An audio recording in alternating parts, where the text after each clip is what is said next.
which I will note is Earth, Wind, and Fire Day in the city of Los Angeles, September 21st, or the 21st of September. That's it. That's it. For Which I will today's note is agenda Earth, Wind, and Fire Day in the city of Los and Angeles, proceedings, we'll September begin our meeting 21st with or the public 21st of comment. September. We That's it. will That's allow it. all who are interested in speaking For on any I item will on note the is agenda, Earth, Wind, and Fire Day in the for city 1 of Los minute per Angeles, item, September or begin our meeting with 3 public minutes comment, September. tops. That's it. That's it. And after you public For comment, I will note is Earth, Wind, and Fire Day in the items city of 1 Los to 1, Angeles, September begin our first public comment, September. That's it. That's it.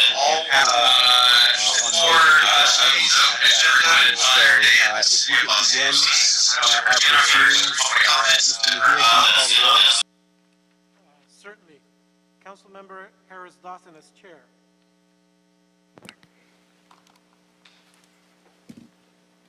Can we call the roll? Yes.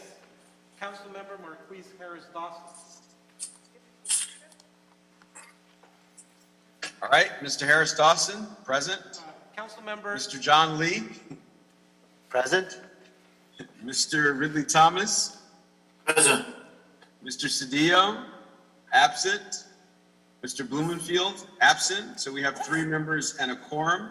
Now I want to see if we can get the public comment rules and processes read into the record. Yes, Mr. Chair. Members of the public who would like to offer a public comment on the items listed on the agenda should call 1-669-254-5252. It looks like members are having a sound issue inside City Hall, so we're going to need 90 seconds or so to get that figured out.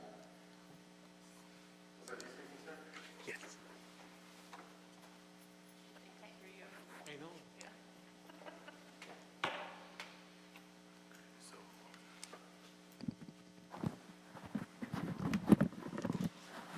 For the record, we've been joined Test, by test, the test, Mineral 1, 2, 3. Representative Gil Cedillo of the First Council District. Rise and shine, everybody. I want to note that there's an incredible PBS series on Muhammad Ali, for those who want to. Test, test, test, 1, 2, 3. This is City Hall testing. Mr. Mejia's microphone. Yes, we can hear Mr. Mejia's microphone. Thank you. Also joined by Mr. Bob Blumenfield of the San Fernando Valley for a full complement of 5 members of the Planning and Land Use Management Committee. For everybody on the line, we're still trying to figure out sound for those people in City Hall. They had to change rooms because of COVID protocol. So it looks like there's a few kinks in the audio that we're figuring out.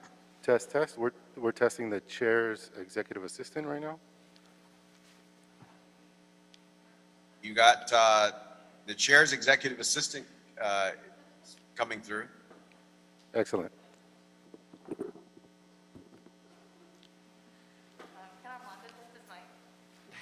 Test, test. This is the clerk.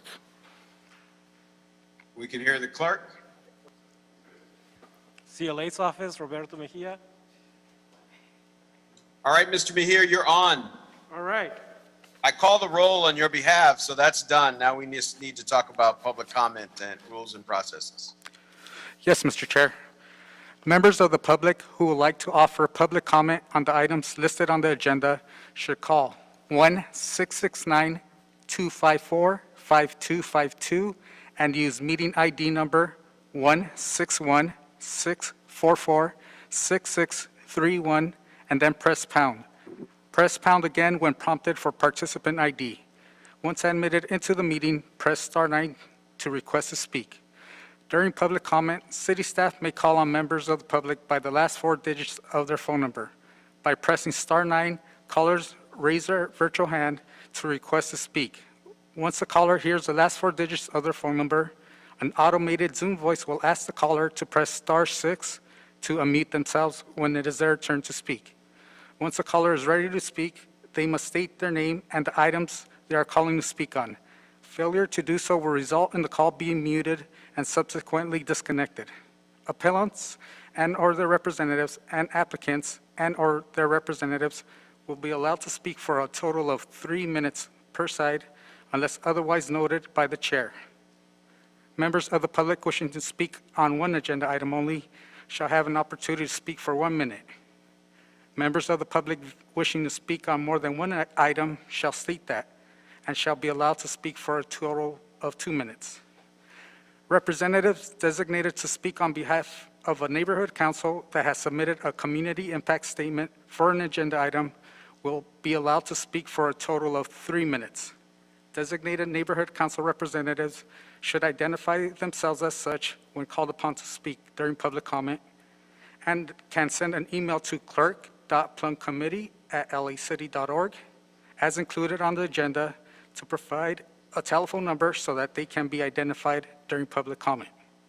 Any caller's failure to raise their hand to speak in a timely manner before the comment period or the item ends results in forfeiture of the opportunity to participate in public comment for the item.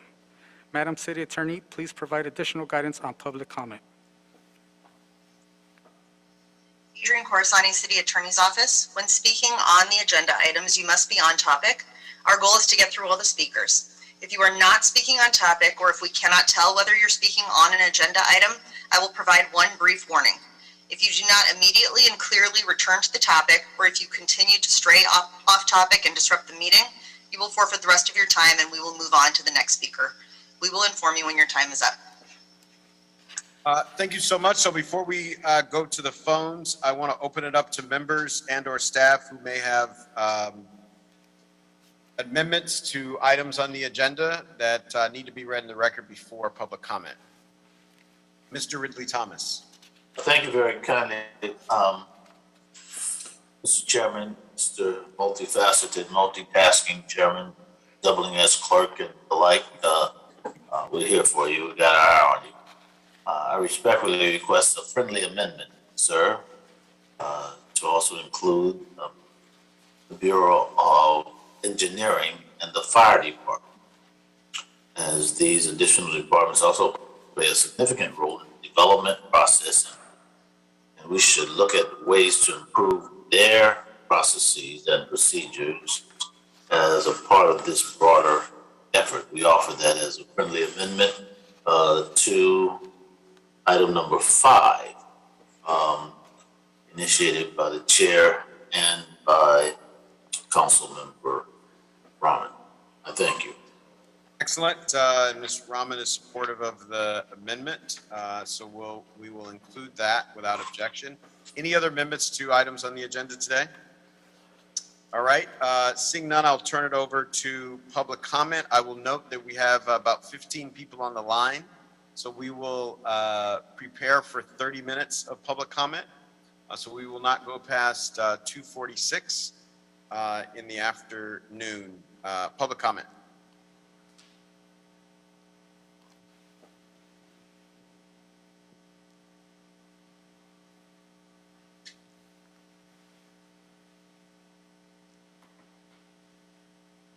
Caller with the number ending in 4024. Can you please press *6 to unmute?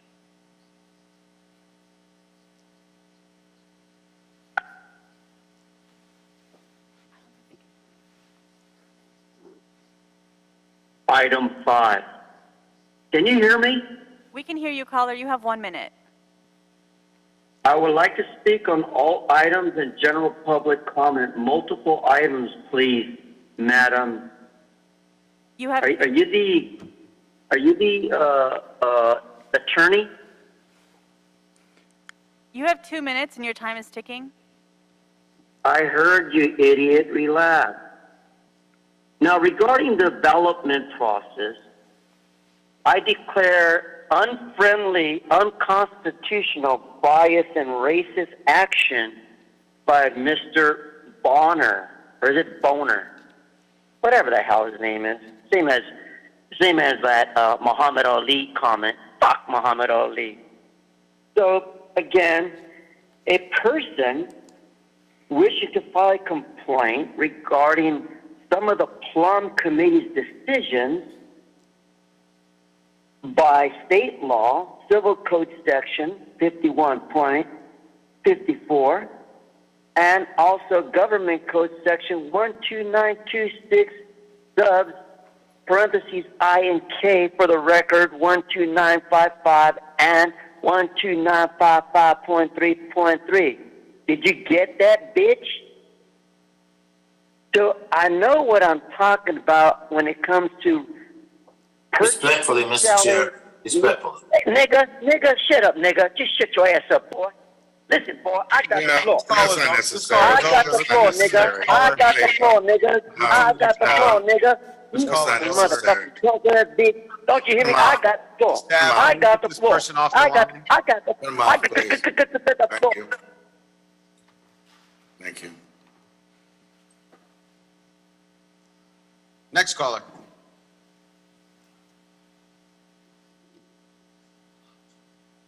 Caller with the number ending in 1266, can you please press *6 to unmute yourself?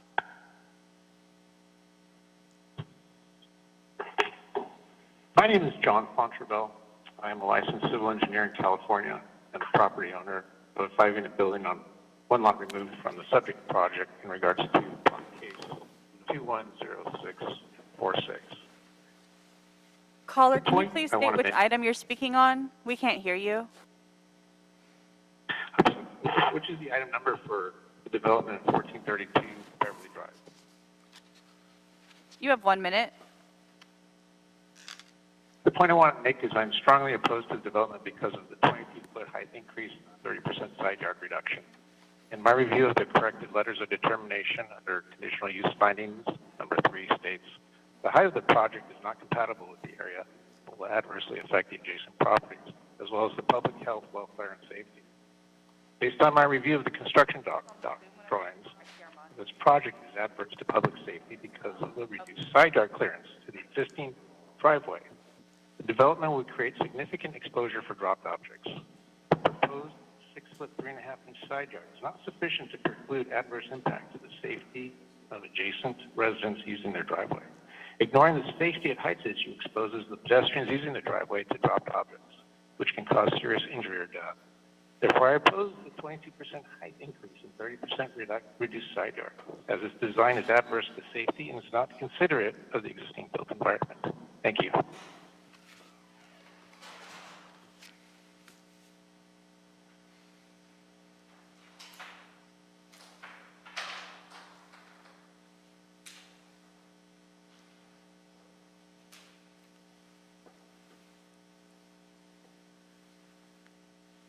Hi, this is Gina Kwan. I'm a resident at 620 Frontenac, and I'm speaking to agenda item number 9. My husband and I built our home in 2014 and incurred expense to widen and improve the street, with the understanding that any future development on the 7 vacant lots in our block would be required to do the same. And through the process of the Zoning Administration and East LA Area Planning Commission hearings for 617 Frontenac, which is next door to 621 Frontenac, the subject of agenda number 9, it's been clear that there's just an inconsistency in application of the street improvement requirements, and the Bureau of Engineering was not conditioned to enforce the building of a sidewalk and a curb and gutter, and in a way that would be consistent with the ruling at 617 Frontenac. I want to just quote Maya Zaitsky, the zoning administrator, in that ruling, which spoke to the conditions in our street. Frontenac Avenue is narrow, has no sidewalks, the pavement is in poor condition past the project site. There are no designated turnaround areas. The narrow width of the street make it difficult to turn around even Thank you, using caller. the driveway. That's your time. Okay, sorry. I would just like to be...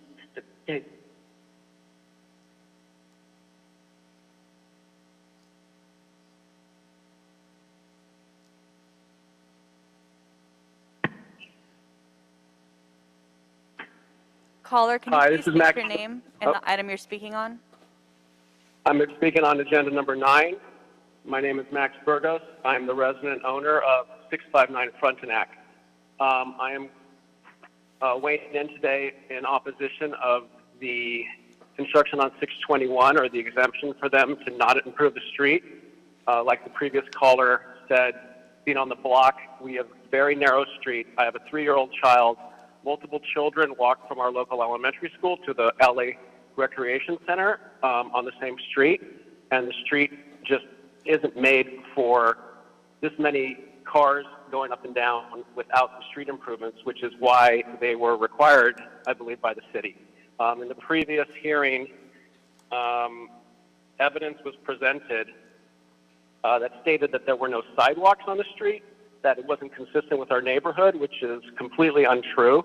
All new constructions in the neighborhood have had to add the sidewalks. So I'm very puzzled as to why this construction would get that exemption. Thank you, caller.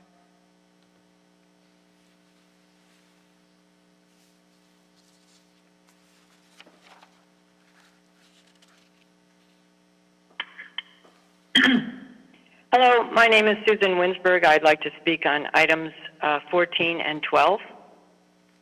You have 2 minutes. Thank you. Regarding the fee hike, 158 per appeal with inflation adjuster for annual increases beyond that, and then fees and taxes added to that would come out to around $200 per appeal. And if a member of the public had a project that had multiple appeals required to exhaust our administrative remedies, then we're talking $400 to $600 for an appeal. Factor in the additional expense of experts and the like. It's an undue burden on the community, which I'm sorry to say seems to be the goal here.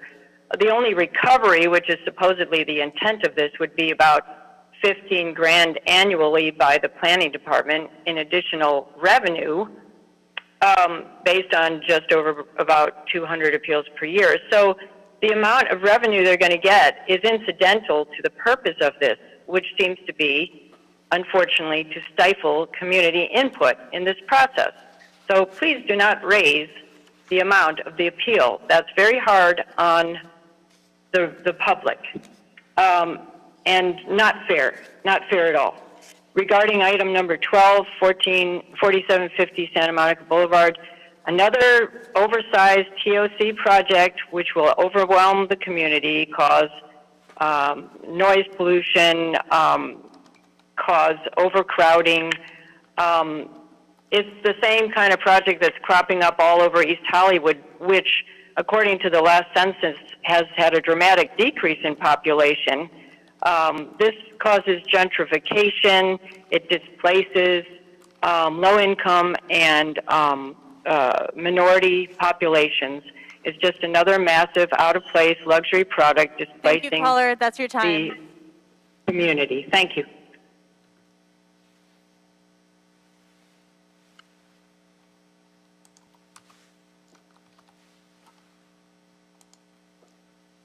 Good afternoon, Michael Shilson with Central City Association. Item 14.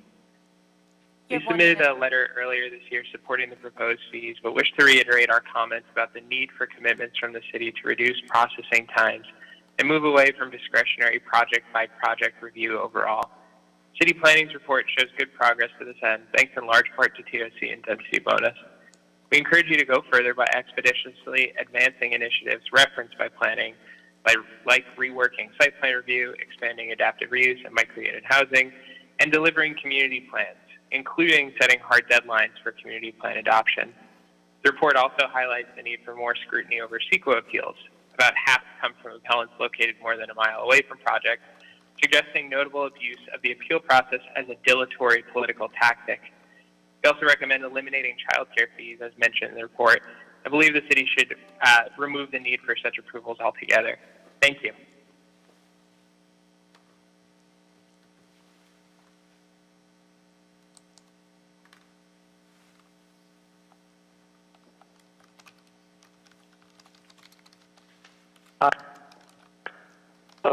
This is Abraham. I'm commenting. Like to comment on item 14. It's about the fee hike.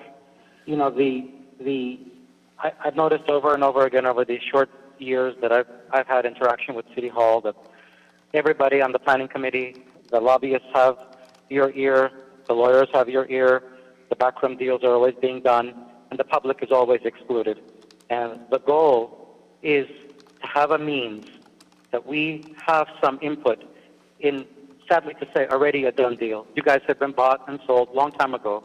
At least we have a chance to voice our concerns, and you want to take away that too. So the goal, I'm sorry to say, that you want to exclude the public, stifle community input. I ask you to not raise the fees rate and allow us to have the little bit of voice that we have, considering that you guys have already been sold out. Please don't raise the rates. Thank you.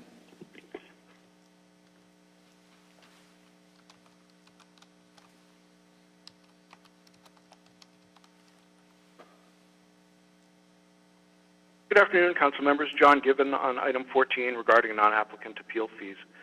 There were only 456 appeals filed during the 3-year period between January 2018 and December 2000. This is a notably decreased rate of appeals, fallen to only 150 per year, which is considerably lower than in previous periods that were studied. The proposed fee increase therefore seems to be a solution in search of a problem. Planning's report provides information from only 200 of these appeals. They were not broken down by approval type, project location, project value. There's no data on appeal outcomes, or whether any of these appeals were the basis for later litigation or the outcome of that litigation. It's therefore impossible to draw any conclusions from such a limited report. Remaining questions include whether the existing fee represents a barrier to public participation, as well as what impact even a modest increase on the fee would have. There is simply no evidence that appeals are filed for a dilatory purpose. An increase to the non-applicant appeal fee is simply not justified by the very thin record currently before you. Thank you very much.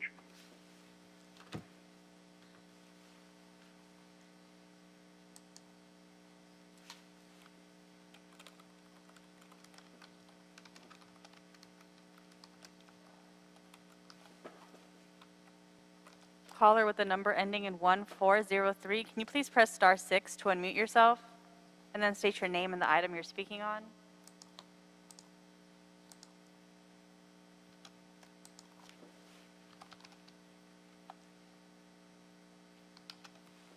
Caller with the number ending in 1403.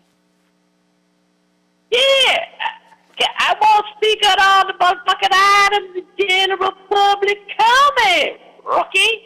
You hear me? You hear me, the Dawson there? Weezer 2.0. You have 2 minutes. You know, how much motherfucking time I get today? So let's talk about that motherfucking number 14. Now, I've been talking to Weezer 2.0, and he say it ain't high enough.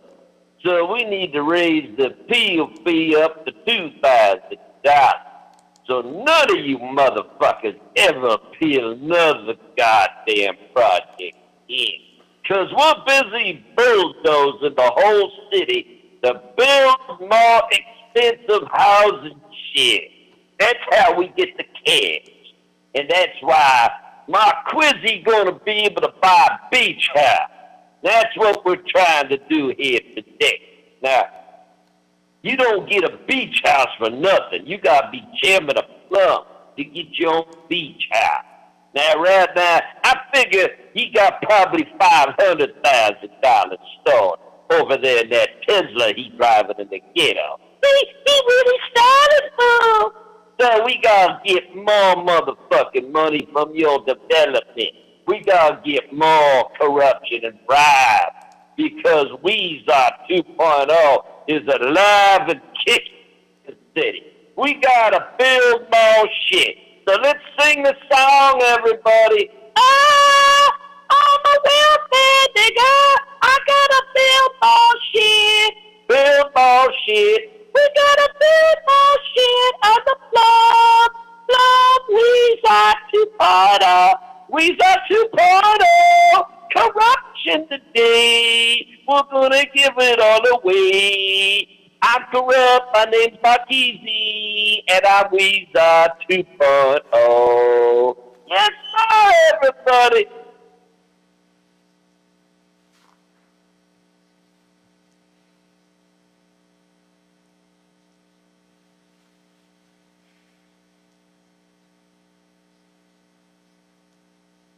Caller with the number ending in 2702, can you please press *6 to unmute yourself and then state your name and the item you're speaking on?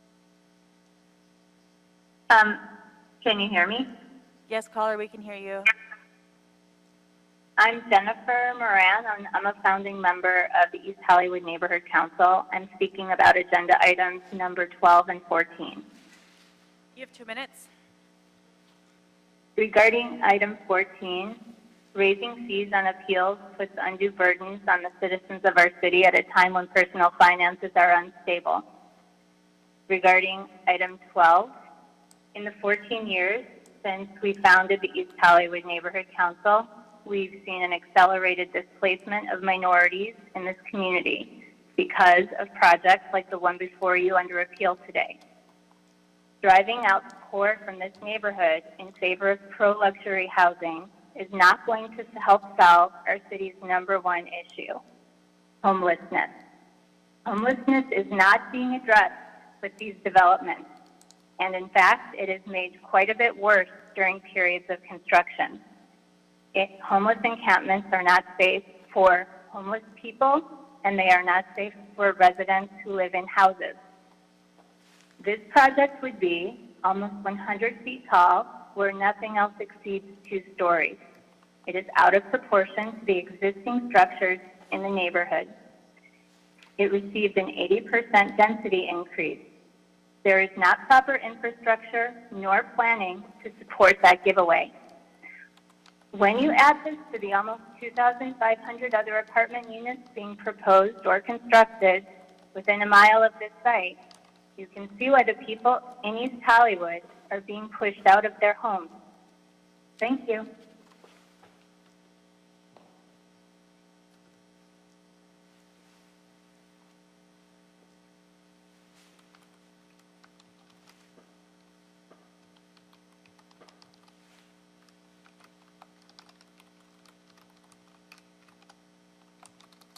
Hello?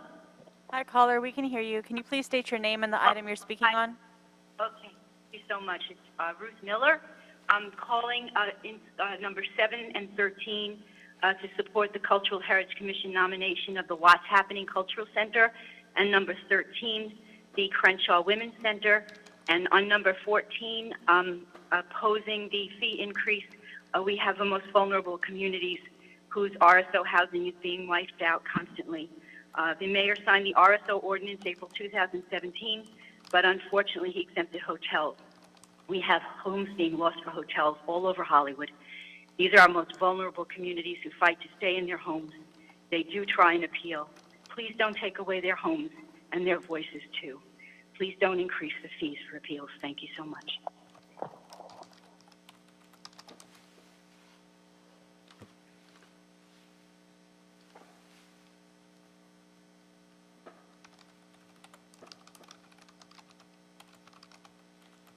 Yeah, Daniel Gus. All items regarding affordable housing and general public comment. You have 2 minutes. Great. Council members, has anyone ever, with all the discussion about buying and building and loans and all these things, has anybody ever looked into whether or not you can't just put up barracks like Marine barracks? Has anybody ever reached out, made a call to our senators to find out what the Army Corps of Engineers can do? Because a Marine barrack probably hold a few dozen people each, easy to build, easy to maintain, safe, secure from the weather. You could put electricity and running water in these things. And it seems to me we're spending hundreds of billions of dollars building or buying, and nothing ever gets done. So why isn't somebody at least finding out whether each district can have several or many Marine barracks? It seems like a viable idea, and maybe a little less focus on the liquor licenses for convenience, because we know that there's just not enough liquor licenses in the city, and maybe more focusing on getting people indoors by hook or by crook. And then you can say, now it's illegal to sleep on the sidewalk. You can't sleep on the sidewalk because we have Marine barracks in every of the 15 districts. That's what I think. Council members, regarding the incendiary comments made towards Mr. Ridley Thomas and everybody else on City Council, have you ever considered that, especially with this committee, the former chair of it is facing life in federal prison, okay? You have another guy who sat on the committee who is in federal prison. So maybe you should realize that there is no trust in city council in general. There's especially no trust in Plum because Englander's in prison, Weezer's facing life in prison, and maybe you should understand why people poke you all the time. And that, by the way, as awful as these words are that are being hurled at you, they are constitutionally protected free speech. If you keep cutting them off, I will remind you that one of them is an attorney, and he can file a countless number of suits costing.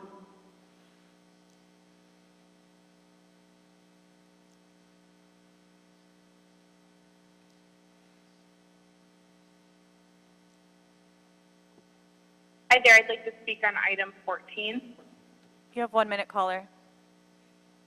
Hi, my name is Carly Kirchen. I am speaking on behalf of Unite Hero Local 11 today. We support the Department of City Planning's recommendation for appeal fees, although, as some callers have already mentioned, we're concerned about the chilling effect of severe increases, and so we want to make sure that the number does not go higher than the Department of City Planning recommendation. Thank you very much.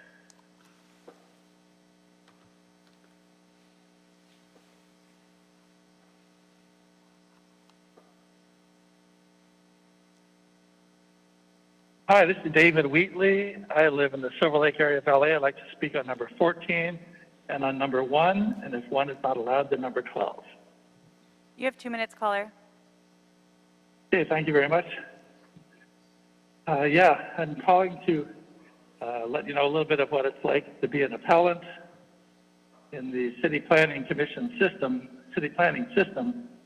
There's basically very little information on how to be an appellant and how to do an appeal and the various steps, whereas there is ample information, if not guiding service, for developers and applicants go through the system, impatient developers, and accommodating city planning people who want their developments made.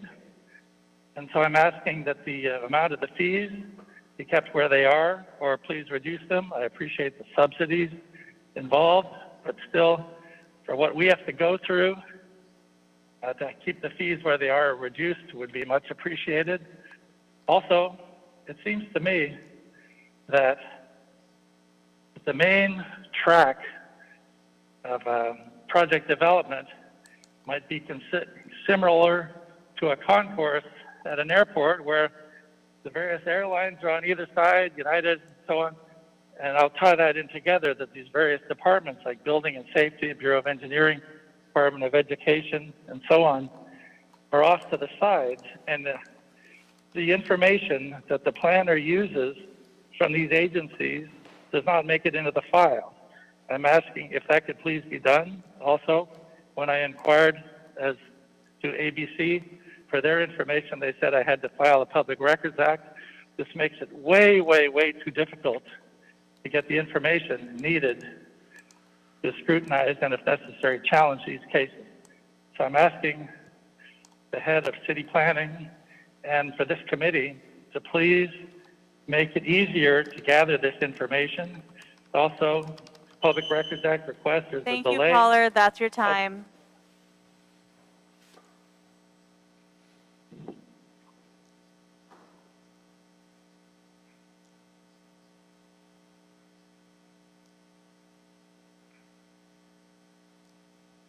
Andrew Wagenhall, speaking on item 10. Thank you. You have 1 minute. I am an adjacent resident, speaking on behalf of fellow adjacent residents unable to attend today. On February 25th, after the applicant failed to make requested changes to increase parking and bring the 67-foot structure down to the neighborhood's 45-foot zoning, this project was unanimously denied for TOC and is illegal at its current density. DPC released multiple incorrect LODs that do not align with meeting audio. Errors include incorrect voting records, denied items listed as approved, and project inconsistencies compared to applicant plan. These LODs were never mailed to key stakeholders. Due to lack of parking infrastructure, abhorrent disregard for neighborhood zoning, and lack of TOC approval, this project, as sensitive as it is, does not belong. In Commissioner Perlman's own words on his motion to deny the project, it is not compatible with and will adversely affect or further degrade adjacent properties in the surrounding neighborhood. Thank you.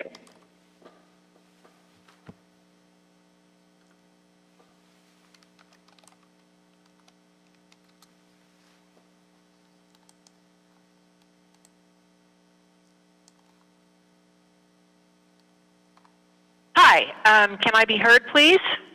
Hi, caller. Can you please state your name and the item you're speaking on? Yes, my name is Tess Taylor. I am commenting on items number 11 and number 14.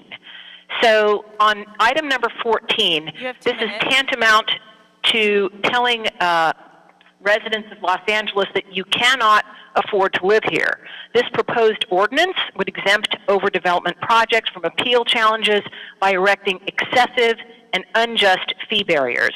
This is protectionist legislation of, by, and for real estate developers who don't want to be accountable to anyone, least of all to the people whose neighborhoods will suffer from their excesses, profiteering, and damage to our residential quality of life. Our elected officials, some of whom have been caught and prosecuted for bribery and public corruption in approving code-violating overdevelopment projects, as referenced earlier in this meeting, now resort to dismantling the appeals process to ensure that it is unaffordable to none but the wealthiest. This effectively ordinance would take away the public's right to protect our homes and neighborhoods from more overreaching and unwanted development. So my question is, why bother with elections, with elected officials, and with public hearings like these?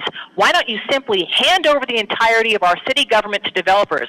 Why even bother with the pretense of caring about residential neighborhoods or put people's quality of life, or for that matter, the voters in your district? Why don't you hand everything over to caller number 6, Mr. Michael, who says we should eliminate CEQA altogether? What kind of outrage is that? How do you live with yourselves, you on this Planning and Land Use Management Committee?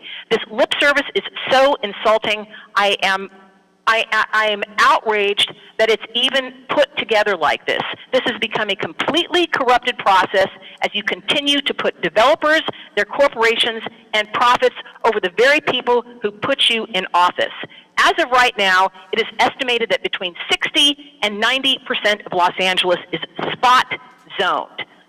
Zoning exemptions. That is outrageous. You should be ashamed of yourselves.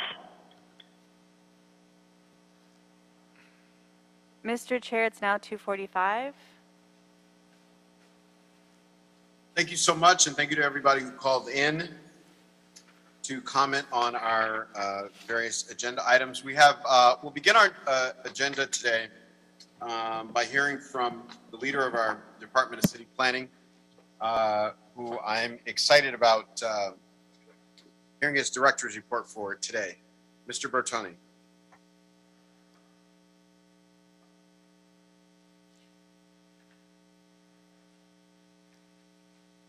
You're on mute. You're on mute, Mr. Director. Sorry, I thought I unmuted myself. Apologize. Thank you, Chair Harris-Dawson, members of the committee. Really greatly appreciate allowing us to come here and to give you an update on the development of our city's housing element, which is part of the general plan. I also have with me this afternoon Ann Sewell, who's the general manager for our Department of Housing, and really appreciate the opportunity to kind of walk you through what is the latest development in terms of a housing element. Last time I was here to talk about the housing element was back in June, and the housing element as part of the general plan is required. It's required to be updated every 8 years by cities and counties across the state. And the idea is to produce a housing plan that expresses the objectives, goals, and policy of the jurisdiction and demonstrates how each of us, each city and county, can meet its fair share of its housing need, the regional housing needs. After following that presentation that we gave to you back in June, the planning department, the housing department released an initial draft of the housing element, and we've been soliciting public comments since then. Last week, we released a revised draft along with responses to some of the comments we've already received from the California Department of Housing and Community Development, as well as other members of the public. And this element is required to be reviewed by the state for them to make a determination of whether or not it complies with state law. To give a little bit of background in terms of where we are in housing production back in 2020, this previous year, LA approved more affordable housing than it ever has, nearly 3,000 units. That's clearly not nearly high enough that we'd like to see. It's more than double than the prior 5-year average and triple the amount that we saw from 2010 to 2014. Also, to get some perspective in terms of how we produce housing compared to the rest of the county and the state, we comprise roughly 40% of the County of Los Angeles population, yet we are roughly about 80% of all of the permits issued in the county for housing. While we're 10% of the state of California's population, we're nearly almost 30% of all of the multifamily permits issued statewide. So there's a lot that we've been doing, but there's a lot more that we need to be doing, and it's really desperate that we do more. If you look at the figures in terms of the increases, they really are a result of many of the policy changes that we've seen recently. Our transit-oriented communities incentive guidelines, from that to our permanent supportive housing ordinance. These were really meant to shorten the case processing times and to prioritize affordable housing units. Also, in addition to that, it's the city's commitment to funding permanent supportive housing through Measure HHH has also played a key role in seeing that we get more affordable housing units entitled. When we look at the housing element itself, we are bringing equity to the forefront of all of our housing and land use decisions as we double down on our efforts to further incentivize the production of more affordable housing units. To that end, the objectives and overarching goals referenced in the plan emphasize an approach that balances increased housing production with affordable housing preservation and continued strengthening of tenant protections, particularly in our most vulnerable communities where displacement and gentrification has been occurring. Perhaps the most tangible expression of the housing element's commitment to equity is our Regional Housing Needs Assessment rezoning program, which will result in the planning for more than 250,000 units of housing over the next 3 years. That's over 250,000 new units to be rezoned over 3 years. The focus of that rezoning effort will be in high opportunity areas, and we were greatly appreciative and supportive of the City Council's recent discussion on the reports regarding the equitable distribution of affordable housing and land use reform motions that really emphasized where this committee and the City Council wanted to prioritize equity. Last week, we also released the list of potential sites for the citywide rezoning program. We want to emphasize the word that these are potential sites. This is merely a list intended to demonstrate to the state that we've identified enough sites within the city to accommodate our housing needs.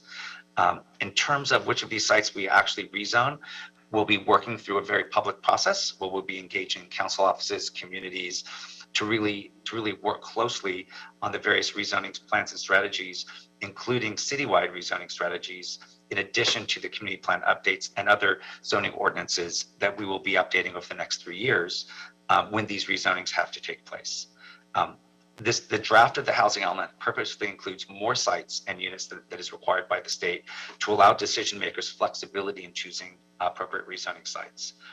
This is, as you know, a multi-year effort that will take place in an open and transparent process, with our commitment to doing everything we can do to provide Angelenos across our city with a safer and more affordable housing alternatives. Consistent with the City Council direction, we have focused our initial analysis on identifying potential sites in higher resource neighborhoods in parts of our city where we have the strongest infrastructure, jobs, opportunities to access parks and recreation, and greater opportunities to co-locate housing, of course, near jobs. Most of the potential rezoning sites are focused on commercial and residential corridors within these areas, as well as transit centers, consistent with our city's long-term growth strategies that are outlined in the general plan framework element. In real simple terms, the general plan framework element is an overarching land use policy document that calls for focusing a large portion of our future growth within our regional centers, and these are the areas where we're focusing our high quality transit. Since we've adopted the framework element, this is many years ago, we've seen substantial investment in our transportation network, which in some ways has supported development in other urban centers of the city. That is why the effort, part of this effort, we're also incorporating other land use strategies, encouraging adaptive reuse, micro units, ADUs, and repurposing of publicly owned land across the city to better meet our housing obligations. In addition to this, the plan sets forth an ambitious goal to completely change the way planning is done in Los Angeles by calling for a citywide plan to target growth in all areas of the city and ensure that the city's values are embedded in local planning efforts. And upon adoption, after we advance this plan to the City Planning Commission in October, we're hoping to get this to City Council in November. That's our target. We'll start to begin to implement these strategies. And so that's very important. And one of the initiatives that we hope to pursue in the years to come is actually revising our framework element and really embedding those issues of equity in the framework element itself. There's a lot we can talk about in terms of housing element, but I'd like to just finish it there. Within the planning department, I also have with me today Arthi Varma, who's our Deputy Director for Citywide Policy, as well as Matt Glesney, who's our Senior City Planner, and they're overseeing the housing element updates. So they're here to answer any questions. And if it's okay with the chair, I'd like to offer my colleague in the Department of Housing to give a few words. So thank you. Thank you, Vince. Didn't see an affirmative nod from the chair, so I will be expeditious. Thank you, Mr. Chair, and good afternoon, members of the committee. So as Vince mentioned, the preparation of the housing element is a shared effort among city departments, but especially between the Department of City Planning and the Housing Department. The regional housing needs assessment goals to build almost 460,000 units over the next 8 years include the requirement that 180,000 of those units be for very low and low income households. This translates to about 23,000 units per year. And to put that in context, the city currently subsidizes about 500 to 1,000 units per year using federal, state, and local funds, primarily for people experiencing homelessness and extremely low-income residents. The balance of our nearly 5,000 affordable units built per year are generated from the land use programs that Vince mentioned, particularly the TOC program and the density bonus programs.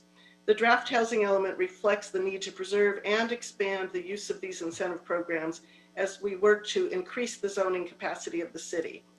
Much of the work in preparing the housing element, much of the work in your review of the housing element, much of the work internal to my own department reflects a basic tension between the important goals of significantly increasing housing production and protecting existing residents from displacement and housing insecurity.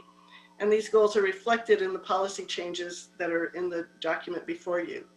To prioritize affordable housing in higher opportunity areas, to expand public land development, to help expand our resources to incentivize housing, to expand and improve our local affordable housing incentive programs like TOC, to evaluate the use of inclusionary zoning, and to balance production and anti-displacement preservation.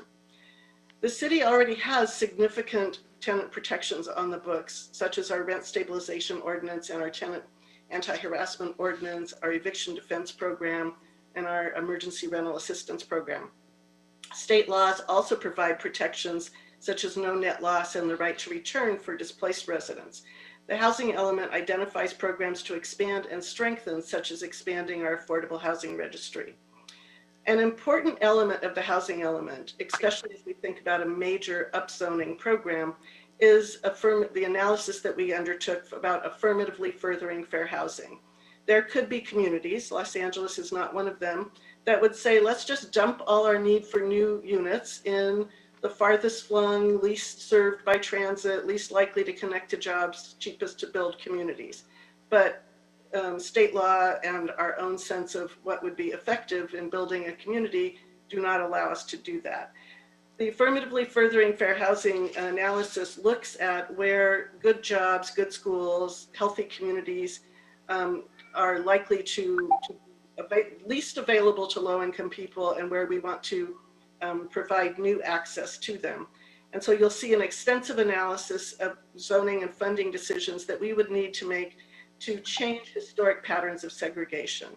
The draft housing element includes an analysis of actual site capacity in high opportunity areas to make sure that we can meet those affirmatively furthering fair housing goals. Thank you. I'm happy to answer any questions. I'd also like to thank the staff from the Housing Department that have been working on this for the last 18 months. Nancy Twum, Maya Abood, Jackie Cornejo, and recently added Marisol Romero. So thank you for all the work, and thank you to our colleagues in planning. Thank you so much to both our directors of housing and of planning. I'll open it up now to members of the committee for discussion. Mr. Blumenfield. Great, thank you. So help me understand. So we have to adopt the housing element by mid-October, right? Is it, and what's the requirements that we're under? Yeah, so, and I'll let my staff kind of jump in on this. There is a deadline of October 15th, and then there is a grace period that brings you into February. So what we're going to be doing is we'll have, our goal is to have this adopted by the time our goal is to have this adopted, hopefully by November is our goal out of the city council. And then what we want to do is allow ourselves some time for the housing element to circle back to the planning commission or city council if it needs to for any changes, so we can have that all completed by February. And what's the consequence if we don't? If the consequence we don't is losing funding for affordable housing projects, and also the consequence is also losing some ability on some land use decisions. So losing what ability? Some ability on some land use decisions is what some of the consequences would be. Okay, yeah, I'd love to have those spelled out a little bit more. I think it's important not just for me to understand, but for the public to understand as we're asking people to look at this stuff. What is the gun to our head, so to speak, and what does it mean? And do you think we're going to make the deadline? I mean, to get to our RHNA numbers, they still seem awfully high to actually get to. Does this put us on that right track, or what you're thinking? Well, it's a two-step process, right? So we have the housing element that we have to adopt, and within that housing element, we have to analyze whether or not we have enough capacity. You have to first analyze your RHNA, which is the 450,000, which is your obligation for the regional need for housing, right? Over what period again? Over an 8-year period of time. Okay. So there's an 8-year period of time, and our regional housing needs assessment came up to about 450,000 that we had to produce. So what the state's basically saying, for 8 years, starting the fall of 2021, the city of LA needs to produce 450,000 roughly housing units in various income categories. Now, you have to then do an analysis of your existing zoning to see if you can not just theoretically produce the housing in that zoning, but can you realistically produce it? And so we did an analysis, and it's very specific under state law in terms of how you do that analysis. And so we're obviously by far the largest city in the state, so doing it in LA is different than the rest of the state. So we in essence did some modeling, and that modeling showed us that we roughly would need to rezone about 250,000 sites. So that's been the what we call the RHNA rezone number. Now, I should acknowledge that the city council, and there's been conversation in the city council of an expression for many city council members to actually go beyond that to 300,000. So that's been an expression that I think we had at least 8 council members sign a letter requesting that we look at not just 250,000, but 300,000. Now the zoning capacity has to be achieved within 3 years. You don't have to build them within the 3 years, the 250,000 or the 450,000. You just have to rezone within 3 years those areas. And so from that, we have a multi-pronged strategy. And in essence, the multi-pronged strategy is to look at basically incentive programs, such as density bonus and transit communities, to look at looking along our corridors, especially in our high resource areas, which is really important. And then also maybe looking in also our high resource areas, perhaps near transit or other areas, looking at some existing low density that we may be able to gently increase. We're already doing that in our community plans in much of the South Valley. I would also acknowledge that when you look at our 450,000 number, actually when you look at the 250,000 number, we do get to include all the other rezonings that we would otherwise be doing. Understand we have a comprehensive community plan update program, and so we feel comfortable within 3 years that we could get Hollywood, downtown, and Boyle Heights adopted through the city council, and that would probably achieve about half of our necessary rezone, roughly. So we think through those 3 community plans, we could get half of the 250,000. So when you're looking at what we need to achieve otherwise, you're looking at about 115 to 120,000 units. We're looking there. But again, the community plan program, we're being very conservative. If we're able to get this, if we get the South Valley plans adopted within that time, and through form and legality, if we get the harbor area plans, then that community plan number goes up, and that gives us more of a cushion. So within the draft housing element that we originally released and we have revised, we have a strategy that talks about that, and that's consistent with some of the conversations occurred at the city council. Especially, there's been some expression through, I think it was a letter or a motion through the city council. It was a letter, but and then how does SB 9 and 10 play into this, or does it? Well, SB 10 would actually facilitate our ability to look at this middle density housing. So SB 10 basically says, if you look at anytime you do a rezone of 10 units, up to 10 units on a piece of property, and that rezone could be in any zone, it could be in any zone, you don't have to go through CEQA. And I would say that one of the things that when we do housing policy in Los Angeles, and we're in a housing crisis, the first thing we look at is all the things we can do for housing and be as creative as possible and be as nuanced as possible. And then we look at the CEQA path. And the CEQA path typically drives it because, depending upon what our policy is, if it's too big of a policy, it requires a very lengthy environmental process. So what this does, SB 10, is it basically clears that environmental process for us whenever we rezone a property for up to 10 units. So this will actually facilitate some of the programs that we have in the housing element. So that will be helpful to us. SB 9, I haven't done that fine-tuned analysis, and maybe some of my staff, maybe it was Arthur or Matt, or Nick Marisich is also here, may be able to, if someone's done that, I don't know, Matt, if you've done the SB 9 analysis on this. Sure. Hi, Matt Kolesny, City Planning. SB 9 is the bill that does change single-family zoning across California, allowing for duplexes and allowing for lot splits to occur on those properties. We've got the question into the state. How does that affect things? We're under the assumption that it does not, because we're not able to count it as our existing capacity as of today and as of the point when we adopt this. This will become effective in January. And so this will be something that we'll be able to count, just like we are to get credit for ADUs, accessory dwelling units. We're able to get a lot of credit as being a leader in the state on ADUs. In 8 years, we expect to be able to show the state whatever numbers we're producing under SB 9 and get some credit for that. But our understanding is this cycle, we are not able to get credit for those future changes. Members, sorry, this is Adrian Corsani, City Attorney's Office. I think we're getting into the weeds here on items that are going to have to be properly agendized at some point. It's straying from the broad agenda item that's actually on today's meeting. So I might suggest that we save this for when that item is agendized, or more specifically agendize it for the next director's report.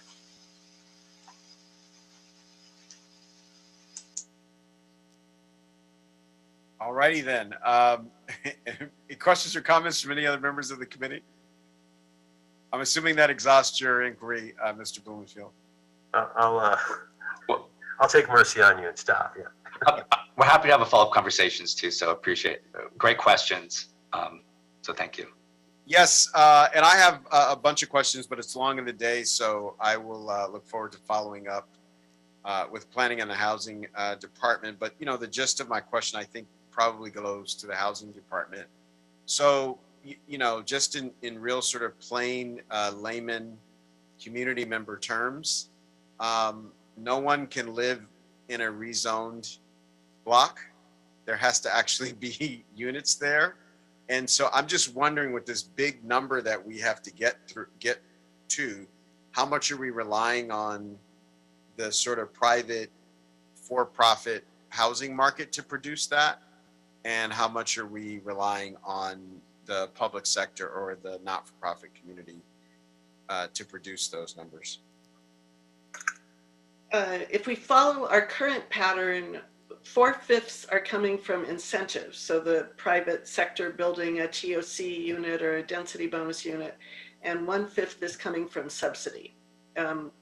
So if we're going to quadruple or quintuple the amount of housing that we're going to produce, and we are not going to bring in substantially more subsidy, which would mean putting something on the ballot or getting the federal government to put a bunch more money in, or the state, and the state is putting more in this year, so that's great.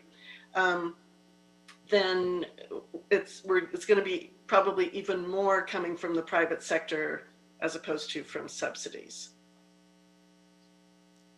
Got it. Thank you so much. Any other members? All right. Thank you so much. Without any further discussion or objection, we'll continue the director's report until our next Plum meeting, but we look forward to continuing this discussion both in the context of this meeting and outside of it. Thank you, Ms. Sewell and Mr. Rotoni, so much for the enriching discussion. All right. Now we have before us items 2, 3, and 4 that there was a request to continue. Mr. Mejia, if you can read the specific dates and circumstances under which we will continue item 2, 3, 4, and 13 this afternoon.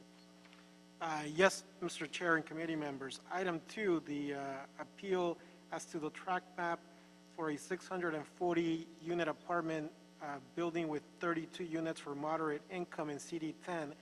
The request is to continue it to a date to be determined before the March 30th, 2022 expiration date.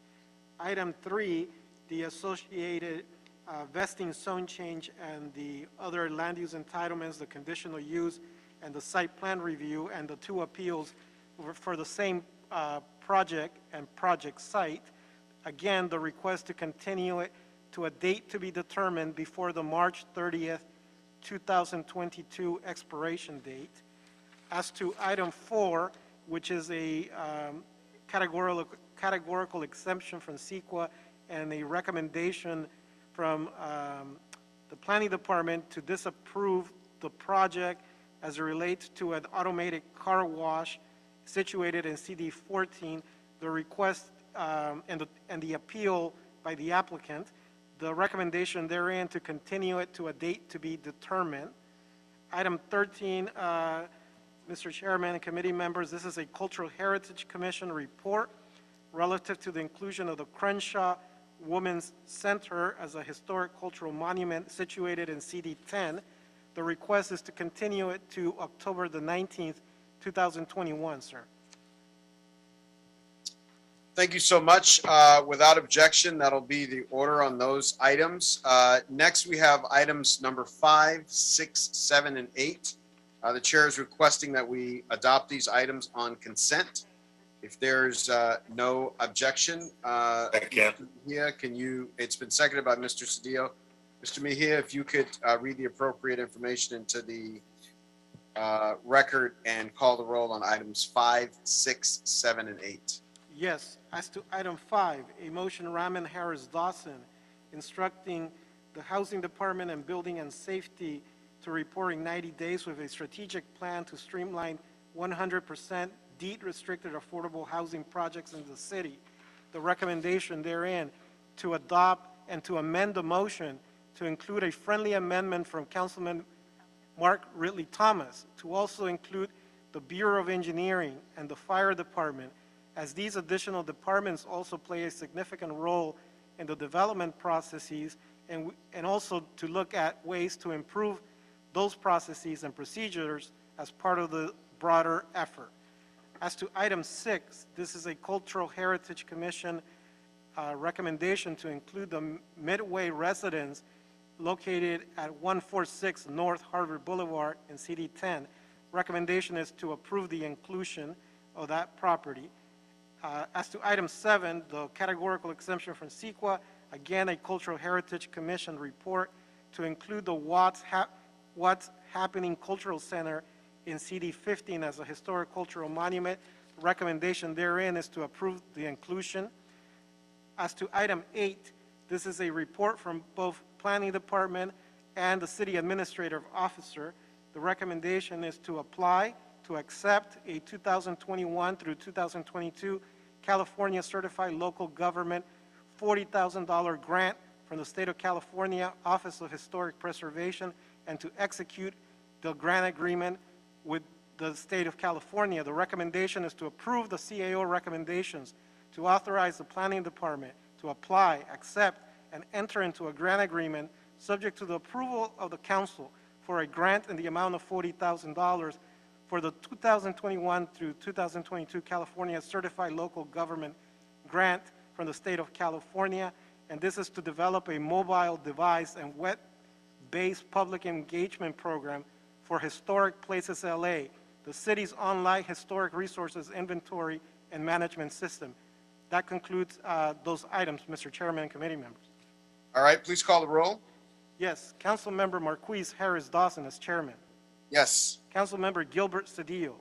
Yes. Councilmember Bob Blumenfield. Blumenfield, aye. Councilmember Mark Ridley Thomas. Aye. Councilmember John Lee. Aye. That's 5 members and unanimous, Mr. Chair. Thank you so much. That takes us to item number 9. Item 9, sir, this is a categorical exemption from CEQA report from the East LA Area Planning Commission and an appeal filed by Mr. Cassidy from the determination of the East LA APC in approving the categorical exemption to construct a new 2,472 square foot, 2-story single-family dwelling situated in CD1, and the property is vacant right now. Excellent. We'll hear from our zoning administrator from the Department of City Planning on this. Good afternoon, council members. My name is Christina Toyle with the Department of City Planning. The item before you is only the environmental and is the appeal of the category exemption within the Northeast Los Angeles Community Plan area and the Mount Washington Westell Park specific plan. In January, as a zoning administrator, I approved the construction of the single-family dwelling and where a 20-foot wide continuous paved roadway was not provided from the driveway apron to the boundary of the hillside area, and determined that the project exempt from CEQA. The aggrieved party subsequently appealed the decision, and at the April 14th hearing, the East Los Angeles Area Planning Commission denied the appeal and sustained the zoning administrator's decision and determined that the project is exempt from CEQA pursuant to section 15303, class 3, and subsequently the CEQA appeal before you today was filed. The appellant's appeal point related to CEQA are cumulative impacts to safety and contends that the cumulative impact exception does not apply to the proposed project due to one other project on the street. CEQA guidelines section 15300.2b states that a category exemption is inapplicable when the cumulative impacts of successive projects of the same type in the same place over time is significant. Here, the appellant has not met its burden, and there is no evidence in the record to conclude that there will be a cumulative adverse impact caused by the proposed project and the other project in this area. The baseline at the time of filing and a list of past, current, and future project by itself does not represent substantial evidence of any type of cumulative impact. As demonstrated in the justification for the project exemption, the project will be subject to regulatory compliance measures. And furthermore, the project does not exceed the threshold criteria established by LATOT for preparing a traffic study. Therefore, the project will not have any significant impacts to traffic. The other appeal points are not CEQA related and were the same appeal points raised during the East Los Angeles Area Planning Commission hearing and are related to street dedications and improvements of the project. But just to clarify, the subject request did not request to deviate from the minimum roadway. It was only approved for the continuous paved roadway and a project permit compliance review for the specific plan. Prior to my approval, I did follow up with the Bureau of Engineering to confirm the dedication requirements, and they confirmed that the 4-foot dedication indicated on the hillside referral form was incorrect and that an 8-foot dedication was required. So in condition 7 of the decision letter, it states that revised plans shall be submitted to show an 8-foot dedication. Regarding the appellant's claim for insufficient roadway, the Bureau of Engineering is the department that makes the dedication requirements during the building permit process, not the Department of City Planning. Bureau of Engineering also determines whether a sidewalk is required and the width of the requirement. And condition 7 further states that no other Los Angeles Municipal Code deviations have been requested or approved therein. So the applicant is required to comply with BOE's dedication if any improvements required. So that concludes my presentation, and I'm available for any questions. Thank you. Thank you so much. Now we will hear from the appellant to present their case for 3 minutes or less.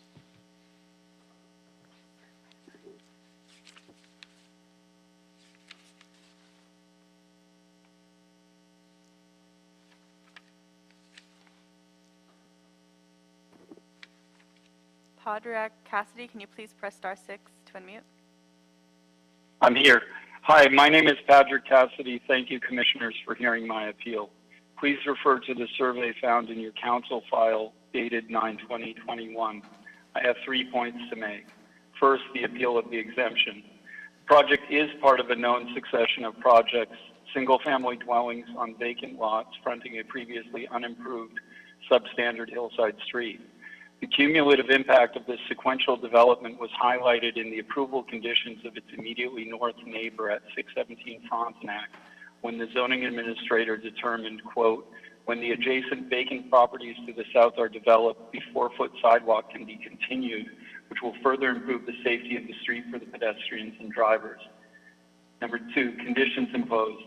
The adjacent project at 617 Frontenac was conditioned to include a street improvement, sidewalk, curb, and gutter within their 8-foot dedication. The planner for 621 omitted conditions due to its permit referral form stating it fronts an existing 20-foot street. This referral doesn't address the pavement's lack of permit or its placement only 6 feet beyond the center line of the public way. The planner was limited to correcting the form's dedication to 8 feet and left the remaining description of curb, gutter, and sidewalks to the discretion of the Bureau of Engineering, who in turn declared their hands tied, absent explicit conditions by this planner, as at 617 Frontenac. After these conditions were not added by appeal to the Area Planning Commission, the BOE recommended I make this appeal to you. However, in that recorded APC hearing in April, all 3 commissioners expressed unanimous support of a sidewalk for this site and sought assurance on the BOE enforcing the sidewalk from both the city attorney and the planner. Third, encroachment. This project site plan proposes encroaching into the public way with both its driveway and entry stair access beyond the dedication in excess of the 12-inch limit of LA Municipal Code Chapter 16, Sections 3201 and 3202. It fails to include at minimum a curb and gutter along its property line in place of the temporary asphalt berm at its side of the road. I'm asking this committee to condition the project's approval to remedy the absence of explicit instructions and corrective measures in this project's review process so far. Otherwise, it will permanently impair the public way in a very high fire hazard zone. A substantial adverse change in physical conditions is foreseeable in the cumulative impact of the city providing waivers from adjacent street improvements via this ZA process, preserving illegal and inferior road work by judging it aerially in the B permit referral form instead of relying on a database inquiry of engineered road work to identify the gaps and or properly paved previously unimproved streets. As long as our city relies on individual developers to build previously unimproved streets in our public way, it is imperative all of the oversight committees supervise this work in a coordinated manner to the best of their ability without Thank you, restriction. caller. That's your time. Of course, thank you. Thank you. Now, if there are any comments from the applicant or a representative.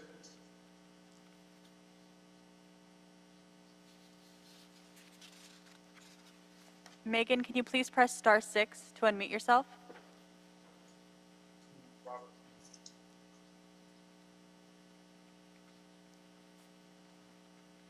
Oh, hi, this is Megan. I am the owner. I believe my architect, Bobby Reese, was going to speak, so if I can let him do so. Okay, thank you. If he's there. Thank you. Robert Reese, can you please press *6 to unmute?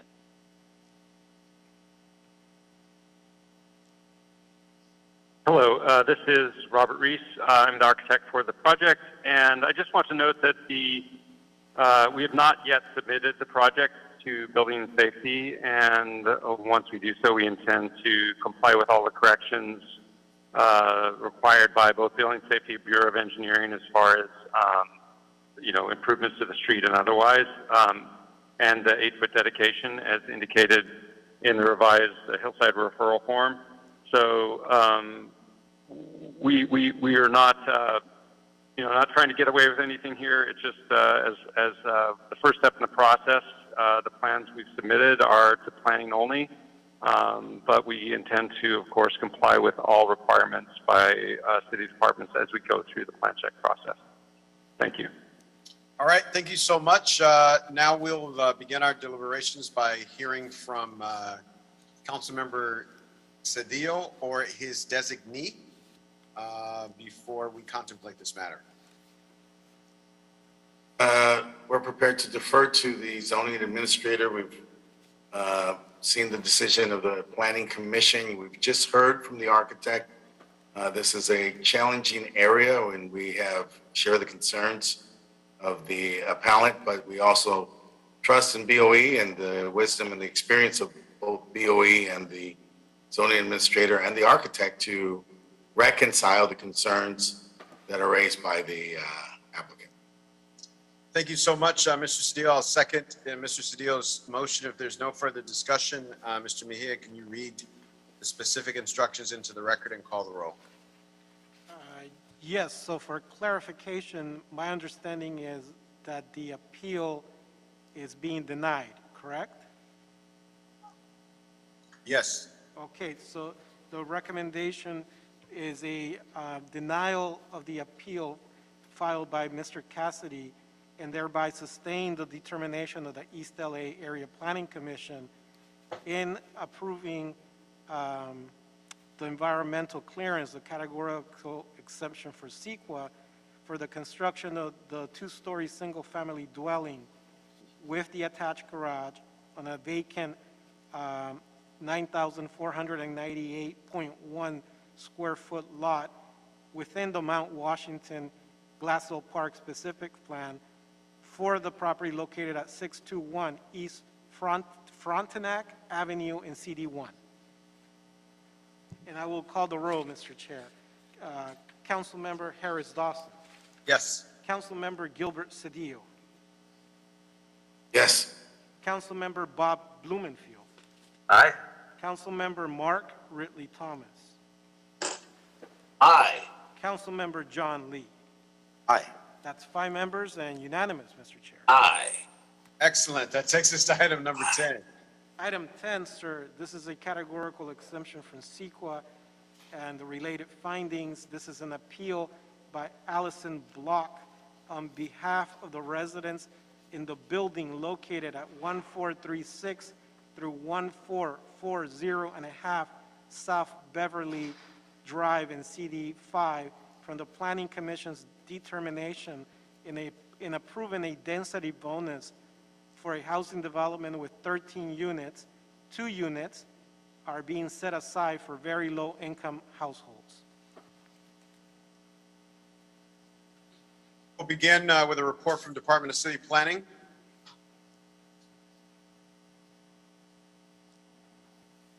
Unmute, gotta unmute yourself. I think you win the youngest unmuter so far. Sorry about that. Good afternoon. My name is Alex Trong with City Planning. This item is related to an appeal of a project located at 1432 through 1434 South Beverly Drive within the West Los Angeles Community Plan area. The project proposes the demolition of an existing duplex and the construction of a new 6-story, 13-unit apartment building with 2 units reserved for very low-income households. Following the City Planning Commission's meeting of February 25th, an appeal was filed by a neighboring resident. The appeal cites issues related to the approval of off-menu incentives and waivers of development standards, as well as the calculation of the requisite number of affordable units. Staff has prepared a response in a letter dated September 17th and submitted it to the council file. Furthermore, there is one technical correction to note with CPC's action. The action states 11% of base density shall be set aside for very low income households, when in fact, it should be 15%. This change in the percentage of affordable units required to meet the number of incentives doesn't result in an increase in the number of required affordable units. which remains as 2. Thank you. This concludes staff's presentation, and staff is available to answer any questions. Excellent.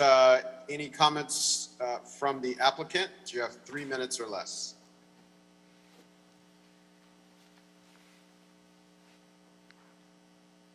Gary, can you please press star 6 to unmute yourself?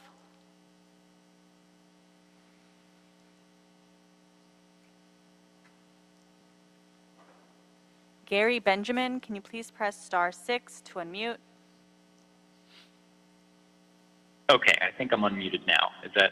We can you hear me, you. Just to confirm. Yep, we can hear you. Yes. Oh, okay, great. All right. Well, good afternoon, committee members. I'm Gary Benjamin of Alchemy Planning and Land Use, representing the applicant for this 13-unit apartment project. The project would replace an existing vacant luxury duplex with a proposed 13 units of rental housing, including two 3-bedroom units, which would be set aside for very low-income households with rents of $943 per month, which is about 1/4 of what those types of units would typically rent for in this neighborhood. The project initially proposed 15 units and had greater height at the front and rear of the building. The initial project proposal received a vote of support from both the South Robertson Neighborhood Council Land Use Committee and the General Board, which is the local council for that area, without any requested modifications to the project. We did end up reducing the height of the building at the front and the rear at the request of one of the members of the Planning Commission, and ultimately received their unanimous support for all the requested density bonus incentives and waivers of development standards, although with a 13-unit version of the project rather than 15 units per their request. While the reduction of the 2 units did negatively impact the feasibility of the project and will accommodate less families in this high-opportunity transit-rich area, we are still excited to move forward with this well-designed project, which is consistent with the existing development pattern, which has many buildings with the similar heights and similar densities. It was favorably received by the neighborhood at large and will contribute to greater housing availability in the Beverly Wood community. I've reviewed the appeal documents, and the appellant's arguments appear to be founded in a confusion over the proceedings at the CPC hearing, as well as details of the density bonus program. So we ask that you deny the appeal and uphold the position of the Planning Commission. Thank you for your consideration. Thank you so much. So we just heard from the applicant. Do we have an appellant on the line? Allison Block. Allison, can you please press star 6 to unmute yourself? Good afternoon. I support infrastructure and very low income housing when it satisfies regulatory standards and provides benefit to the community. This project does not. In fact, the many code violations and procedural irregularities make this a prime example of uncontrolled development for profit under the guise of very low income housing. I am appealing the unnoticed, off-agenda approval of a massive 6-story, 13-unit apartment project. The oil and gas mogul applicant initially requested a CUP to remove homeownership and demolish an existing duplex by constructing a 15-unit building, but the CUP was denied. CPC considered the project in January, February, May. During the January meeting, there were serious concerns. Those are detailed in my written statement. During the February meeting, Commissioner Perlman stated that the project was being considered only as a CUP, not as a density bonus rules. Commissioner Perlman added that the issues with the height and lack of guest parking are not compatible with the area and will adversely impact the area, and that he could not support the project. He then moved to deny staff's recommendations, stated that the project would not provide any essential beneficial function and services, and instead would adversely affect, further degrade adjacent properties in the surrounding neighborhood. The other commissioners unanimously agreed. The first letter of determination was issued April 13th. It was corrected 2 weeks later. The corrected LOD approves 13-unit project with 11% set aside for very low income units, as well as requested incentives and waivers that were not actually considered or approved during the February meeting. This is the reasons for my appeal. Number one, CPC could not approve a 15-unit project with only 2 very low-income units because the density bonus rules require 3. Because CPC is required only 11%. Okay, we went to the 11%, but that's wrong too. The LOD states CPC approval of a 22-foot increase in height. The LODs are unlawful because the municipal code prohibits an increase that is more than 11 feet. The LOD states that the CPC approval approved a 30% reduction in setbacks. Because the density bonus rules permit a maximum of 20%, the LODs are unlawful. CPC may not avoid the height and setback restrictions stated in the density bonus rules by approving waivers of the restrictions as off-menu incentives because setback requirements and height restrictions are development standards and are included in the city's list of on-menu incentives. These restrictions may not be waived. Height and setbacks are on menu and can't be changed to get around appeals. This is all in the statute. Finally, no one in the community was noticed of this approval, nor was it listed on the CPC's agenda when it was approved in May. Had I not found this on the LOD hidden in the DCP's website, I would have lost my right to due process. But the DCP is very aware you can't appeal a secret. Thank you for your time and consideration. Thank you for your stirring testimony. We'll now continue our discussion with the representative from Council District 5, Mr. Skolnick. Thank you, Chair. Thank you, committee members. Council District 5 recommends the recommendation for city planning staff. We concur with their recommendation as well as the technical amendment, and so recommend denying the appeal and sustaining the commission's determination as well as the technical amendment from planning. Thank you. Thanks so much. If there's no further discussion from members, I'll move that we deny the appeal. Request a second. Seconded by Mr. Cedillo. Mr. Mejia, if you could read specific instructions into the record and call the roll.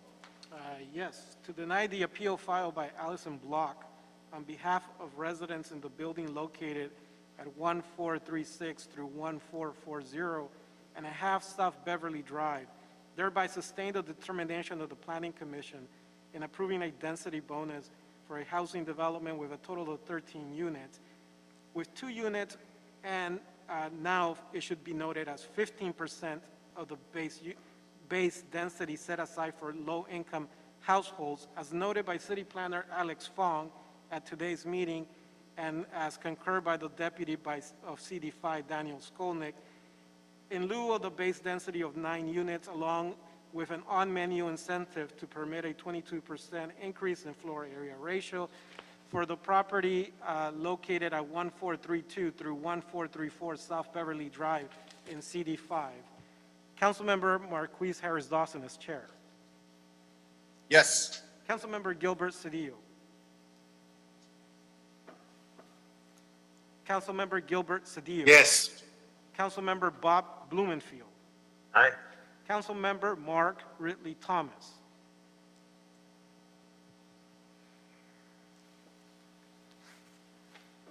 Councilmember John Lee. Aye. That's 4 members, and it carries, Mr. Chair. Thank you so much. That takes us to item number 11. Item 11, this is a planning report and the environmental clearance, a sustainable communities project exemption, SCIPPY, from CEQA and the associated findings for the construction of a 100% affordable multifamily residential building consisting of 149 units for the property located at 7322 through 7340 North Topanga Canyon Boulevard in CD3. We have a report from Department of City Planning on this. Hello, good afternoon, council members. Trevor Martin with the Department of City Planning. The project before you is a 5-story, 100% affordable housing project in Council District 3. The project proposes the construction of 149 dwelling units, with 12 units or 8% of the total number of units reserved for extremely low income households. The project, filed under case number DIR 2020-7090 TOC SPR HCA, involves a transit-oriented communities affordable housing incentive program and a site plan review with base and additional incentives to deviate from development standards with regard to setbacks and height. These land use entitlements are within the purview and discretion of the Director of Planning after the environmental clearance has been reviewed and adopted.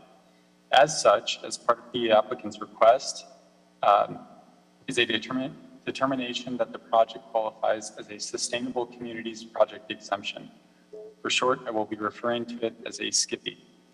The item before this body today is the project's consistency with the criteria necessary to qualify for a SCIPPY. Upon review of the entire administrative record, planning has found that the project demonstrates meeting all the environmental, land use, and affordable housing criteria to qualify as a transit priority project and to be exempt from CEQA pursuant to the requirements of Public Resources Code Section 21155.1. Among other things, the project is located within a half mile of a major transit stop. It consists of 100% of affordable units, inclusive of 12 units reserved for extremely low-income households. It will be 15% more energy efficient than required, and 25% more water efficient than the average household in the region.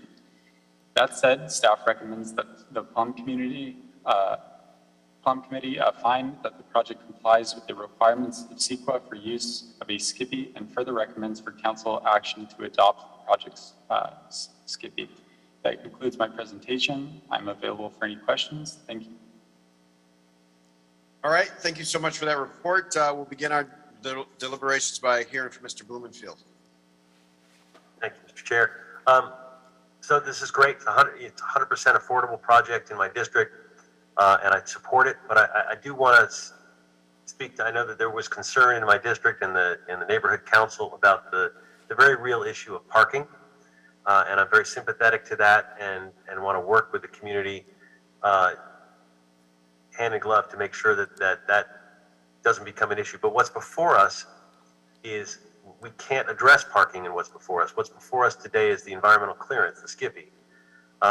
So I just wanted to put that out there, that it's not, we don't, they are taking advantage of what is allowable under a 100% affordable project as an incentive.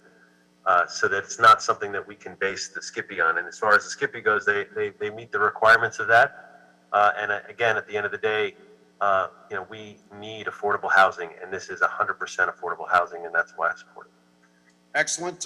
Congratulations, Mr. Blumenfield. I will second your motion that we approve the clearance. And if there's no further discussion, Mr. Mejia, if you can read specific instructions into the record and call the roll. Yes. Approve the environmental clearance, the Sustainable Communities Project Exemption SCIPI, and the findings contained in the Planning Department report dated August 19, 2021. Inasmuch as the proposed project is a transit priority project and thereby exempt from CEQA pursuant to Public Resources Code Section 21155B for the property located at 7322 through 7340 North Topanga Canyon Boulevard in CD3.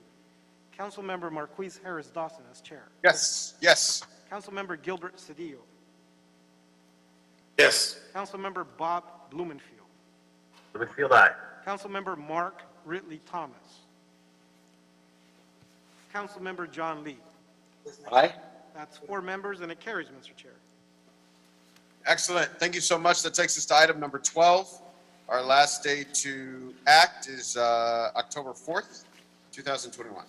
Yes, this is a categorical exemption from CEQA and the related findings, and an appeal by Eric Moore from the Citizens for Reasonable Development from the Planning Department's determination to approve the project's environmental clearance for a transit-oriented communities project for the construction of a mixed-use building consisting of 85 dwelling units, reserving 10 units for extremely low-income households for a period of 55 years. The property is situated in CD13. Thank you so much. We have a report from the Department of City Planning. Hi, good afternoon. My name is Danilyn Dominguez of City Planning.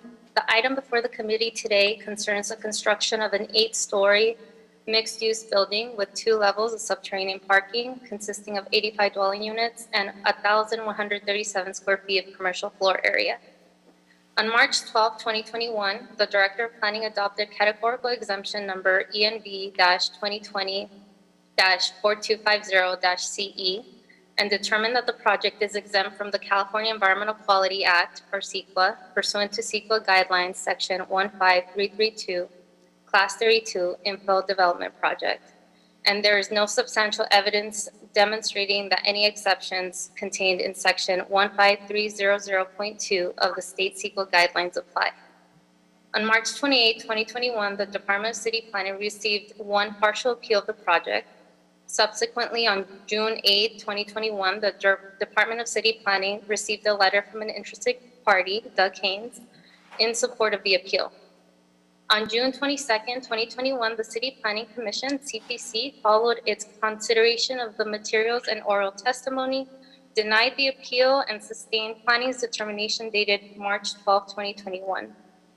On July 7, 2021, Eric Moore, on behalf of Citizens for Reasonable Development, filed an appeal on the environmental case number ENV-2020-4250-CE.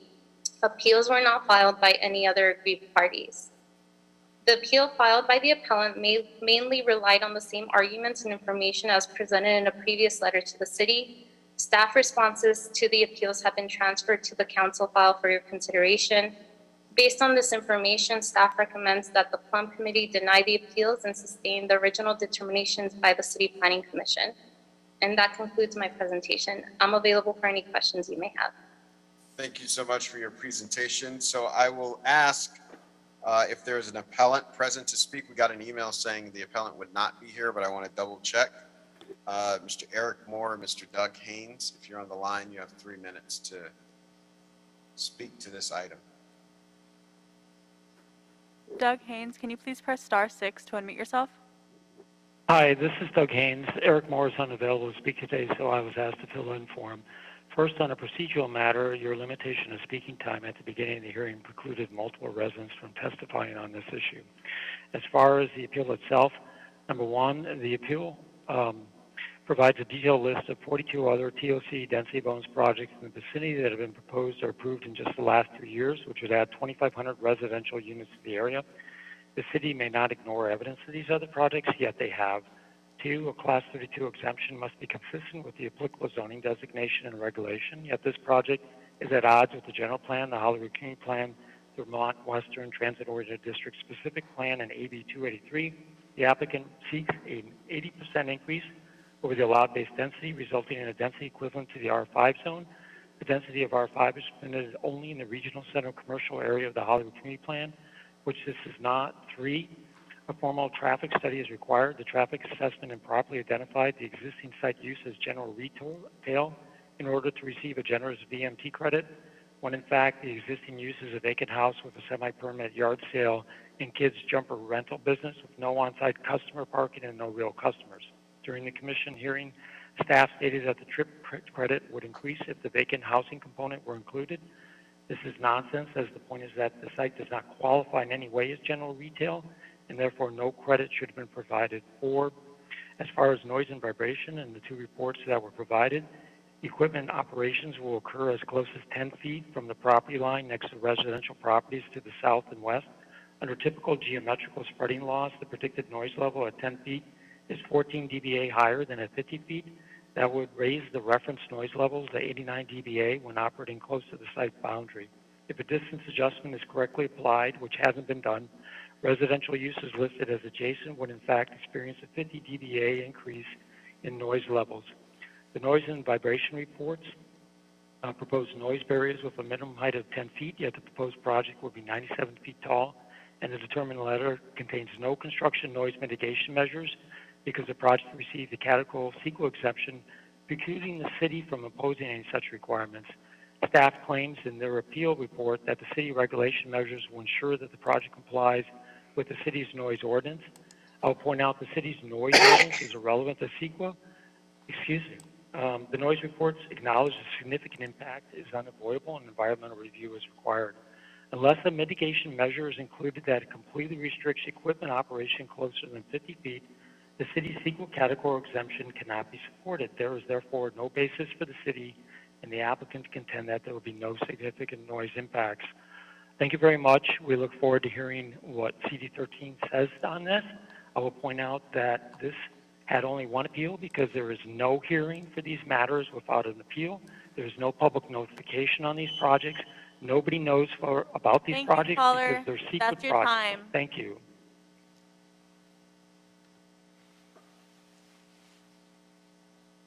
Now we'll hear from the applicant. Brenner Goldstein or representative. There's no applicant on the queue.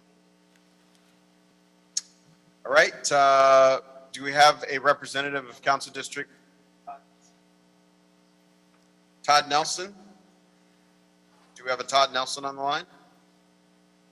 It looks like there's a project representative in the queue to speak, named Todd Nelson.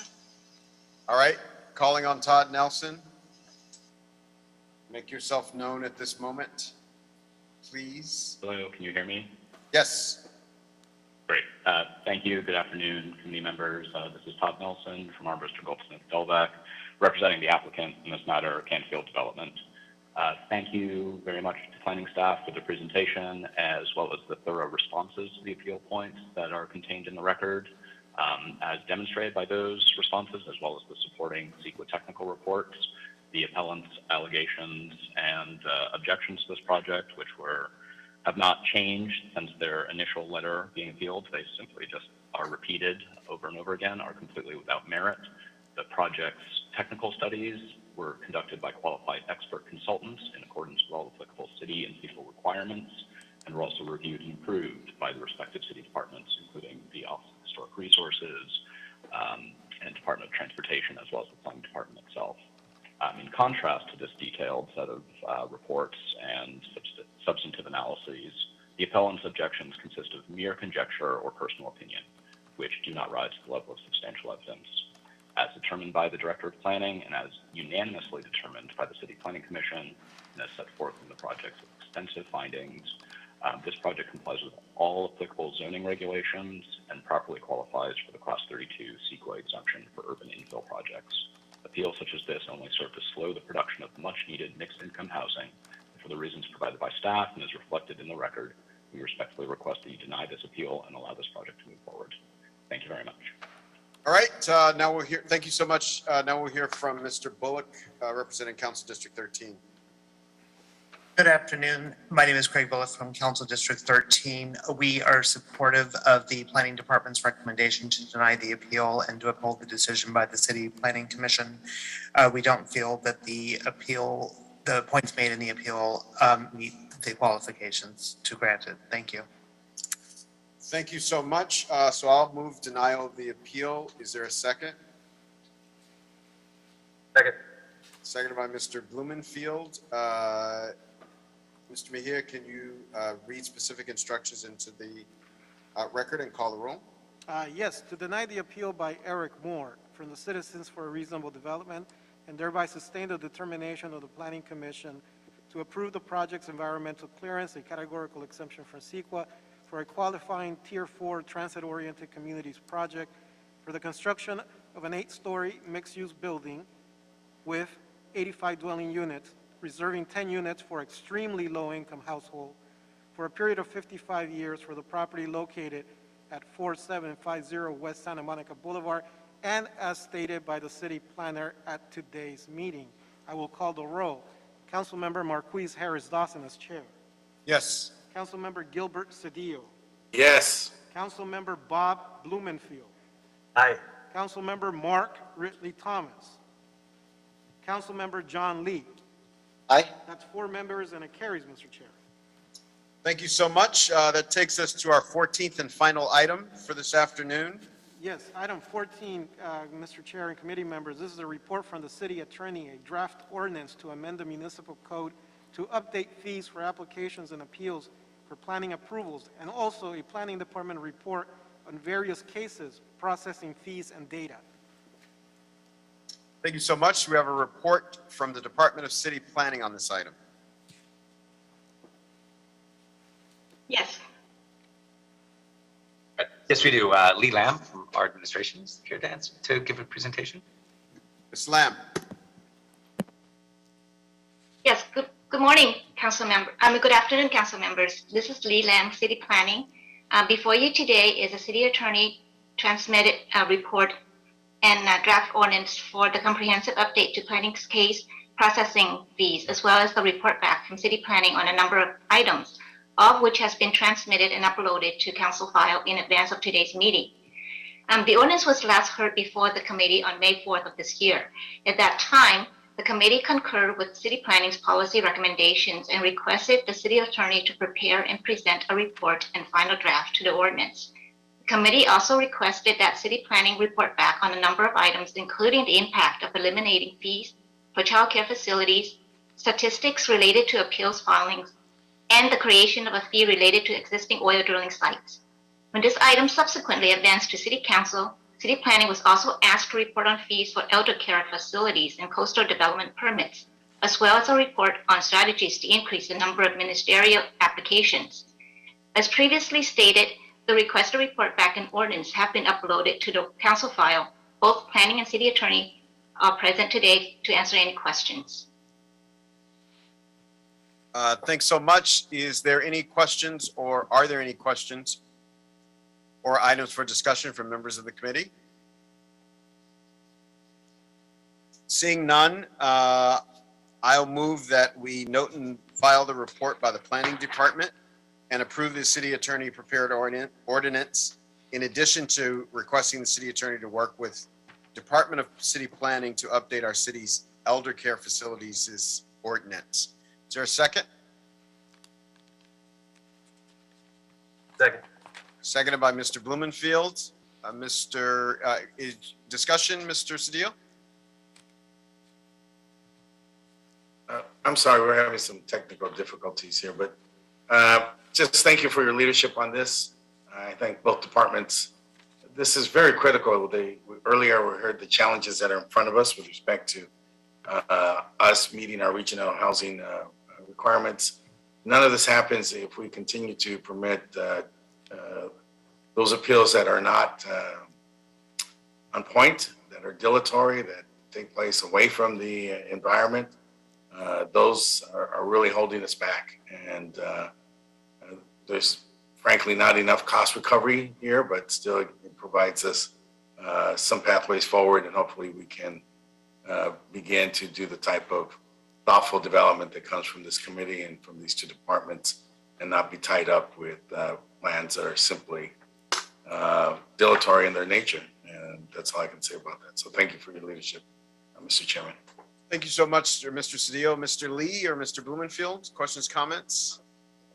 Seeing none, there's been a motion and a second. Can you please call the roll, Mr. Mejia? Yes. Councilmember Marquise Harris Dawson as chair. Yes. Councilmember Gilbert Cedillo. Yes. Councilmember Bob Blumenfield. Aye. Councilmember Mark Ridley Thomas. Councilmember John Lee. Aye. That's 4 members, and it carries, Mr. Chair. Thank you so much, staff, members of the committee, and the public. Mr. Mejia, can you confirm that this concludes our business for today? It does, sir. Excellent. We're adjourned.